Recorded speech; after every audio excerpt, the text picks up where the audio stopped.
जो लोग आज इस घटना के बारे में जान रहे हैं उनको मैं पढ़ के सुना दूं।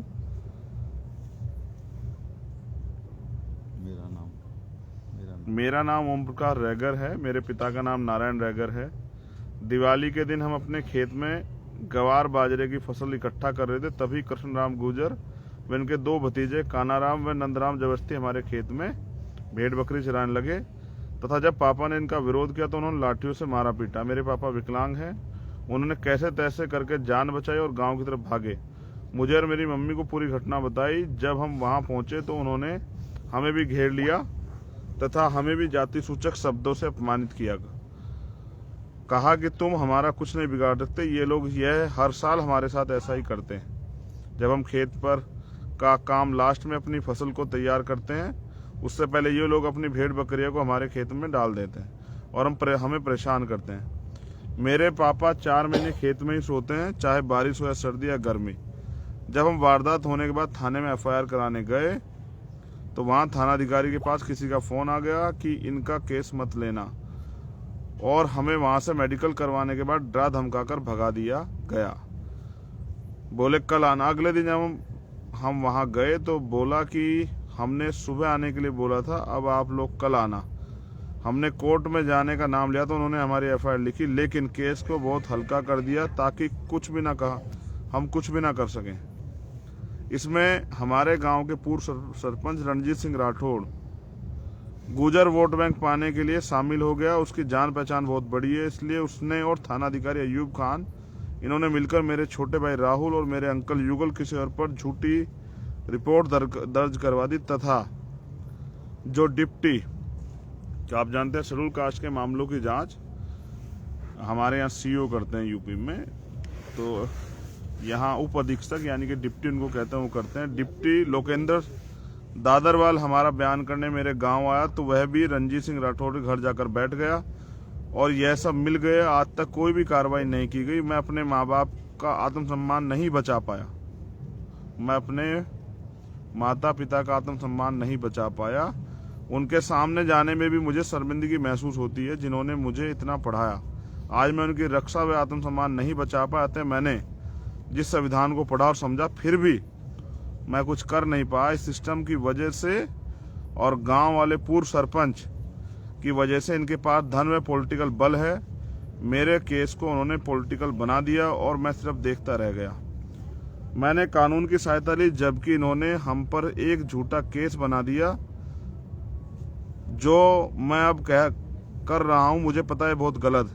अब मेरे पास के अलावा इसके सिवा कुछ ऑप्शन नहीं है। मेरी माँ, मैं तेरा इस जन्म में हो नहीं सका, मुझे माफ करना। और मेरी सिस्टर नीतू, मैं तेरे लिए कुछ नहीं कर पाया, मुझे इस बात का बहुत बड़ा अफसोस है। नीतू, मम्मी पापा का ध्यान रखना और कार्रवाई करवाना, चाहे अपना सब कुछ बिक जाए, छोड़ना मत इन सबको। पुलिस का यह वाक्य आम जनता में विश्वास और अपराधियों में भय, उसका आपको उल्टा कर लेना चाहिए। आम जनता में भय और अपराधियों में विश्वास। मेरा समाज आज भी इन सब परिस्थितियों से गुजर रहा है और उस रणजीत सिंह राठौड़ ने गुलाम बनाकर रखा है। पहली बार मैं थाने गया, उसकी बात नहीं मानी तो उसने कोई कार्रवाई नहीं होने दी। मेरी एक लास्ट इच्छा है कि भीम आर्मी के संस्थापक मेरे साथ जो हुआ वो न्याय दिलाए और अपने हाथों से मेरा अंतिम संस्कार करें। मेरा समाज आज भी गुलामी में जी रहा है। वह नीच जाति के लोगों जैसे शब्दों से पूरे गांव में अपमानित होते हैं और उन्हें डर रहता है कि और वो रणजीत सिंह के खिलाफ एक शब्द नहीं बोल सकते। मेरा समाज के 4-5 लोग जो इसके तलवे चाटते हैं, उनसे विनती है कि आप इनकी गुलामी ना करें और एक बेटे को अपनी मम्मी पापा और सिस्टर से दूर ना करें। मुझे पता नहीं अब ये लोग क्या करेंगे, बट मेरे मम्मी पापा और परिवार को बचा लेना। चंद्रशेखर आजाद रावण से ये मेरी विनती। जय Bhim. I love my family. अलविदा। ये सुसाइड नोट जिसमें कई चीजें गंभीर रूप से उसने कही, आरोप लगाए जिन लोगों की वजह से सुसाइड कर रहा है, लेकिन अब तक उनकी कोई गिरफ्तारी नहीं हुई। ये राजस्थान सरकार की न्यायिक व्यवस्था है जिसकी पीठ थपथपाते हैं यहाँ के मुख्यमंत्री। मुझे ये भी कहने में बड़ा कोई गुरेज नहीं कि सरकार चाहे कांग्रेस की हो बीजेपी की, हमारे साथ अन्याय बरकरार होता है, सत्ता का चरित्र एक होता है। पिछले 3 दिन से किसी सरकार के नुमाइंदे ने पीड़ित परिवार से बात नहीं की, उनकी सुध नहीं ली। यहाँ तक यहाँ के डीएम और एसपी भी यहाँ तक इस परिवार का हाल जानने नहीं आए। इसका एक कारण भी है। इसका कारण यह है कि पिछले कुछ दिन पहले यहाँ इस रैगर जाति की महासभा मुख्यमंत्री जी ने कराई। अब मुख्यमंत्री जी को विश्वास है कि रैगर समाज के जो सीनियर लोग हैं वो तो अपने जो कमिटमेंट मुझसे हुआ उसके लिए मेरे साथ रहेंगे, तो कुछ दिनों बाद ये लोग बैठे रहेंगे, उसके बाद चले जाएंगे। और हो सकता है इसी वजह से मुख्यमंत्री चैन से अपने घर बैठे। उनको लगता है कि ये लोग मेरे खिलाफ तो जाने से रहे। इस वजह से मुख्यमंत्री इतनी संवेदनशील घटना पे एक ट्वीट करना भी उन्होंने सही नहीं समझा, ना ही उनका कोई नुमाइंदा इनके आंसू पूछने आया। अब सवाल ये है, इसका मतलब ओम प्रकाश को मरे जाना चाहिए था, क्योंकि न्याय तो उसको मिल नहीं पा रहा है। और अगर वो न्याय की लड़ाई को मजबूत करने के लिए उसने ये बलिदान भी दिया इस उम्मीद के साथ कि न्याय मिलेगा, तो भी न्याय नहीं मिल रहा है। तो अब आप समझिए कि हालात क्या है। मेरे आज और हरियाणा का मामला एक ध्यान में आया, जहां उनके परिवार के लोग डटे रहे कि हमें न्याय चाहिए। और जिस दिन मैं गया फिर काफी गर्मा गर्मी हुई। उसके बाद फिर ये तय हुआ हरियाणा के मामले में कि अगर 2 दिन में सरकार ने हमारी मांग नहीं मानी तो कोई अधिकारी का दफ्तर वो खुलेगा नहीं, सब में ताले लगेंगे। तो मुझे लगता है ऐसी ही इंतजाम हमें अब यहाँ करना पड़ेगा। मुख्यमंत्री जी और सरकार हमारे सब्र का इम्तिहान ले रही है। उनको लगता है कि हम लोग क्या करेंगे। वो लोग चाहते हैं कि हम गुस्से में कोई कदम उठाएं और वो आंदोलन को हिंसक बना के बदनाम कर दें, या फिर उनके लोग आगे पथराव कर दें, आंदोलन हिंसक हो जाए। आप हमारा धैर्य देखिए कि हम 2 दिन से इस मामले में डटे हुए हैं और किसी भी तरह का आक्रोश हमारे साथी जो हमारा ही भाई चला गया और हम इस अन्याय को सह रहे हैं। ये प्रमाण है कि आज भी भारत में शोषित वंचित वर्ग के लोगों के साथ कितने बड़े पैमाने पर अन्याय होता है। और आवाज उठाने पे न्याय तो बहुत दूर की बात, उनको अपनी जान भी गंवानी पड़ती है। जैसा मैंने कहा कि तो मैं समझता हूं कि ये अन्याय अत्याचार जो है इसलिए झेलना पड़ रहा है क्योंकि यहाँ सरकार में बैठे हुए लोग संवेदनहीन हैं और उनकी मानवता, उनकी संवेदनाएं मर चुकी। आज रात हम लोग फिर इंतजार करेंगे, खुले आसमान के नीचे बिताएंगे। सभी लोग यहाँ मौजूद हैं, सैकड़ों की संख्या में, हजारों की संख्या में पीड़ित परिवार भी यहाँ मौके पे मौजूद है। अगर क्योंकि ज्यादा लंबे समय तक क्रांति को रोक के नहीं रखा जा सकता और किसी को इतना भी नहीं दबाया जा सकता कि वो कुचला जाए, तो कल हो सकता है हमारे आंदोलन का आखिरी दिन हो। क्योंकि अगर कल सुबह तक हमारी मांगे नहीं मानी गई तो मजबूरी में फिर हमें अपना वही रूप,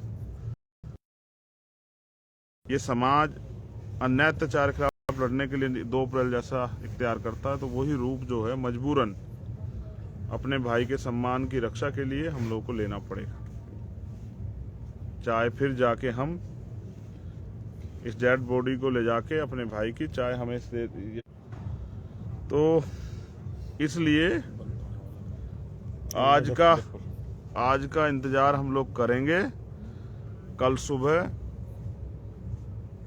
हम लोग पूरी ताकत से अपने आंदोलन को धार देंगे। मैं कुछ जगह पे आज कैंडल मार्च हुआ। मैं साथियों से निवेदन करता हूं कि कल पूरे देश में आप जहां भी, आप अपने घर भी हैं, तो एक कैंडल ओम प्रकाश रैगर के लिए जरूर जलाएं। क्योंकि जब आप उनका सुसाइड नोट पढ़ते हो, वो कहीं से भी हारा हुआ नहीं लग रहा है। उसकी जो बातें हैं वो समाज को जगाने वाली है। वो गुलामी छोड़ने के लिए मना करता है, वो तलवे चाटने के लिए मना करता है, वो लड़ने का प्रयास करता है। वो उसका जो संदेश है कि चाहे हमारा घर क्यों ना बिक जाए, समझौता मत करना, संघर्ष करना, वो ये हमें एक दर्शन देता है, एक रास्ता देता है कि हमें अपने ऊपर हो रहे अन्याय के खिलाफ मजबूती से लड़ना है। इसलिए मैं उनको आत्महत्या नहीं, मैं उनको शहीद भी मानता हूँ। आज वो हमारे बीच में नहीं, और मैं जीवन में उनको शहीद ओम प्रकाश रैगर के नाम से ही जो है ना, हम लोग उनको याद करेंगे।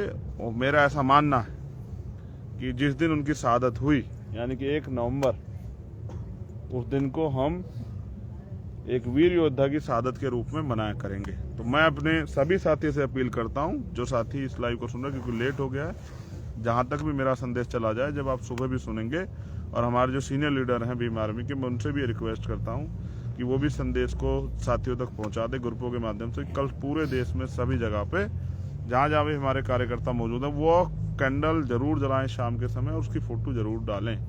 पता लगे कि पूरे देश में या दुनिया में कहां तक हमारे लोग इस अन्याय को देख रहे हैं और वो उस अन्याय के दर्द को महसूस कर रहे हैं। कल आपको सोशल मीडिया के जरिए अपनी ताकत दिखानी है कि आप कहां तक इस आंदोलन के प्रति गंभीर हैं। और बाकी कल सुबह 10 बजे 10 से 11 के बीच में हम निर्णय लेंगे कि आगे का आंदोलन हम लोग क्या करें? कैसे चलाएंगे, और सब साथियों से भी राय लेंगे। लेकिन ये याद रखें, मुख्यमंत्री जी से मेरा निवेदन है कि ये गलतफहमी है आपकी, हम लोग कमजोर हैं। जिन महासभाओं के भरोसे आप बैठे हैं,